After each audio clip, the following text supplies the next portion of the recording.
Most foods that are promoted to increase your metabolism don't actually increase your metabolism. With that being said, there's a macronutrient that does in fact increase your metabolism, and I'll tell you how. And this macronutrient, as you may have guessed, is protein.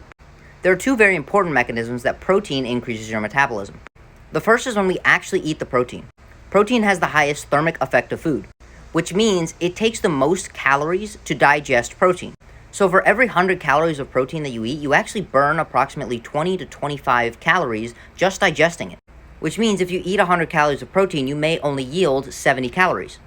And this thermic effect of food is in fact a part of our metabolism. The other way that protein supports metabolism is actually by an increase in muscle mass. The first way it does this is the fact that putting on muscle is actually an energy-intensive process. And the process of protein synthesis actually requires an abundance of calories. This is an approximation, but it's estimated to take between 2,500 and 3,000 calories to synthesize a pound of muscle, which is why eating in a caloric surplus makes it easier to put on muscle. Additionally, healing from an injury typically requires protein synthesis. So when you're injured, it might not actually be the best time to reduce your calories drastically, because it may impair your ability to recover. And now the other way that muscle supports metabolism is actually its resting metabolic rate. And this is just the amount of calories a pound of muscle burns every single day. It's not entirely agreed upon, but it does appear that muscle burns more calories at rest than fat.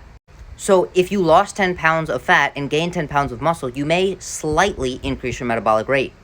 However, if all you did was put on 10 pounds of muscle, this would also increase your metabolic rate in the same way that someone who is very overweight has a very high metabolism. This is because all of our cells have a resting metabolic rate. And the more cells you have in terms of more body weight, the higher your total metabolism will be.